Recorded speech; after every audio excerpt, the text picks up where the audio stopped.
Brandon and the Bipolar Bear, a story for children with bipolar disorder. Written by Tracy Anglada. Illustrated by Jennifer Taylor and Toby Ferguson. Narrated by Andrew Randall. And published by BP Children.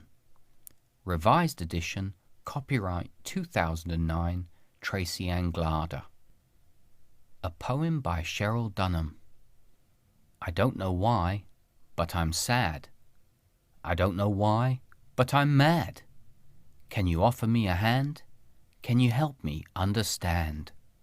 A note from author Tracy Anglada. A friend of mine once told me, the more we know, the better we do. I believe this to be true of parents, like myself, who are struggling to raise children with bipolar disorder. I also believe it to be true for the children themselves. It is to help these children know more that I have written this story. My sincere wish is that, along with education, it will also bring hope, understanding and courage to these young hearts and minds. Brandon is a fictitious character representing children with bipolar disorder. This is not a medical or diagnostic guide. It is a story from my heart to yours. Thank you to Andrew Randall for editing assistance. Also, special thanks to Barbara Gibbison, Jennifer Taylor, Patricia and Toby Ferguson, and my loving family for their support. And now, Brandon and the Bipolar Bear. "Mama, Mama!" Brandon shouted into the dark room from his hiding spot underneath the covers. He hoped his mother would hurry. In a flash, there she was, standing right in front of his bed. Brandon sighed with relief as he felt the warmth of her presence. "What's the matter?" his mother asked. Brandon could see the worry on her face. Or was she angry? It was hard for Brandon to decide. Even when people said they weren't mad, they looked angry to Brandon. I need a drink of water," said Brandon. "You've already had 2 drinks of water," Brandon's mother said sternly. "Now it's time to go to sleep." "But, Mom, I saw really bad things in my dream again," said Brandon, trying not to sound as scared as he really was. His mother's voice softened, and she sat on the edge of his bed. "I'm sorry you have such bad dreams. If you get scared, just hold on tightly to your new bear." After a kiss on the forehead and a gentle squeeze, Brandon's mother left the room, which seemed darker now somehow. There it is again, he thought, that uncomfortable feeling. It was always there, but it seemed worse whenever he was alone. "Maybe I can reach it this time," he said out loud, talking more to himself than to his bear. Brandon felt along the front of his pajamas, searching for the tag that must be out of place. Something always felt like it was rubbing the wrong way, no matter what he wore. If only I could get it turned around somehow, thought Brandon. Then maybe I won't be so sad. But the harder Brandon tried to reach the tag, the more frustrated he became. It was no use. "Nobody knows how I feel," grumbled Brandon as he clung to his bear. A small teardrop fell on the bear's white fur. Then a whole flood of tears fell, one after another. Brandon's eyes stung from the tears that just wouldn't stop. His head pounded, and he couldn't remember a time he ever felt worse. But he couldn't remember a time he ever felt better either. As Brandon finally drifted off to sleep, he wondered if he would ever feel good again. Sunshine came pouring in through the blue and white striped curtains hanging in Brandon's window. As the light entered Brandon's room, it seemed to chase away the dark, lonely night. But Brandon did not wake up. The birds were singing their morning song outside the window, but Brandon did not wake up. Brandon's mother called from the kitchen, but Brandon did not wake up. Finally, his mother pulled the covers off him and patted his arm.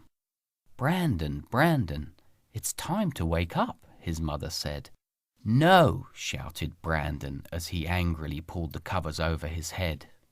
Brandon clenched his teeth together until his mouth hurt. She can't make me get up. I will stay here if I want, he thought. I am never getting out of bed. Come on, sleepyhead, said Brandon's mother. We're going to be late for your appointment. I'm not going, he screamed as loudly as he could. Brandon could feel the heat of anger rising inside him. It was boiling like the inside of a volcano. That's what I am now, he thought, a volcano. Brandon knew he was losing control again, and he was afraid. Then, suddenly, he felt something explode inside. Brandon heard himself yelling, but couldn't stop himself. He kicked the bed hard, but it didn't feel hard enough. Brandon kicked his bed again and again, but no matter how hard he kicked, it wasn't enough to show how he felt inside. He grabbed his pillow and flung it through the air. Next, he reached for the bear, his new bear, and pulled with all his might. And then it happened. I didn't mean to, he sobbed. It was too late. There, on the floor in front of him, lay his new bear, torn and twisted. He tried to put it back together, to make things right, but it wouldn't go back. Brandon rocked back and forth on the floor. That's me, he said, as the tears stung his eyes. I'm broken, like the bear. Nobody can fix me. Then all was silent and empty inside. Brandon felt his mother wrap him in her arms. They rocked together for a while. She wiped his tears and picked up the bear. We will fix this, she whispered. I promise. How, Mama? Brandon asked. He watched as his mother gently untwisted the bear and bandaged its broken arm. Remember what Dr. Marcus, your therapist, told us? Mama asked. I keep trying everything he tells me, but it only helps a little, said Brandon. Remember, he also said that sometimes we need a little extra help to feel better. That's why I made a special appointment to go back and see Dr. Samuel today.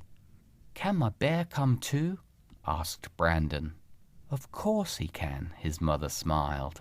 Hooray, hooray! Brandon shouted as he jumped up and zoomed around the room, and then bounced onto the bed laughing. Up and down he jumped on the bed. I'm a rocket, he thought. I will blast off through the ceiling, through the sky, all the way into outer space. Brandon stared at the fish in Dr. Samuel's fish tank. Look, Mama, look! There's a new yellow one this time, he said excitedly. Brandon, Dr. Samuel said, I want to tell you something. Brandon sat close to his mother, careful not to hurt his bear's broken arm. You have bipolar disorder, the doctor said. By what? Asked Brandon as he watched his feet swishing back and forth through the air. Bipolar disorder, repeated Dr. Samuel. You see, people with bipolar disorder have amazing brains that help them do some things really well. What do you do really well? My art teacher says I'm really good at drawing airplanes and rocket ships, shrugged Brandon as he continued watching his feet swish through the air. Some of the greatest artists in the world have bipolar disorder, just like you, continued Dr. Samuel. But having your amazing brain can also create some problems. Bipolar disorder can make your thoughts go too fast sometimes and too slow at other times. It can make you feel full of energy or have no energy at all. It can make your mood feel depressed or too happy, angry or irritable, and anxious or scared. Everyone can feel this way sometimes, but people with bipolar disorder feel these things much stronger and have a harder time controlling their feelings. That's because the way we feel is affected by chemicals in our brain. In people with bipolar disorder, these chemicals can't do their job right, so their feelings get all jumbled up inside. That makes it hard to do well in school, make friends, and feel good about yourself. I know that you've been struggling with all these things for a while now. It can be scary and confusing. It can be so confusing inside that living seems too hard. Brandon's feet stopped in mid-swing. They were still now, dangling just above the fuzzy carpet. I do feel all those things. Brandon stared hard at his new bear, trying to keep his tears from spilling over. I think I got bipolar because I'm bad, mumbled Brandon. Listen to me, said Dr. Samuel. Many children just like you have bipolar disorder. Maybe even 1 million other kids. Some of them come to see me so that I can try to help them feel better. It doesn't mean that you are bad. You're a good boy with an illness that makes you feel bad inside. If I didn't get bipolar from being bad, then how did I get it? Brandon asked. How did you get your green eyes and your brown hair? Asked Dr. Samuel. My mama has green eyes, Brandon said, looking at his mother. And your daddy has brown hair, said his mother as she ran her fingers through his soft hair. It's the same with bipolar disorder, said Dr. Samuel. You can inherit it. Someone else in your family may have it too. Will I ever feel better? Brandon sighed. That's the good news, smiled Dr. Samuel. There's a lot that we can all do to help you. First, your mom and I are going to talk about some medicine that could help you feel better. Next, I'm going to talk to your therapist about working on ways for you to cope when your moods feel too strong. Also, I'm going to send a letter to your school about getting some special tests and extra help in the classroom to make school less stressful for you. You will keep visiting me like before, but a little more often until you feel better. Will there be any new fish when I come back? Asked Brandon. You never know, smiled Dr. Samuel. Then he looked down at Brandon's new bear. I sure like your bear. What's his name? Asked the doctor. Brandon looked at his bear and thought for a moment. He's a bipolar bear, just like me. Dr. Samuel smiled. I want you to do one more thing for me, Brandon, he said. I want you to promise to tell an adult you trust if you ever feel like hurting yourself or letting yourself get hurt. You can tell me or your mom or your teacher or your therapist. None of us will be mad at you. We will do our best to help you. Brandon hugged his bear as hard as he could. I promise, he said. He was sure that if his bipolar bear could talk, he would say, me too. This has been a reading of Brandon and the Bipolar Bear. If you would like more information about bipolar disorder in children, please visit www.bpchildren.org.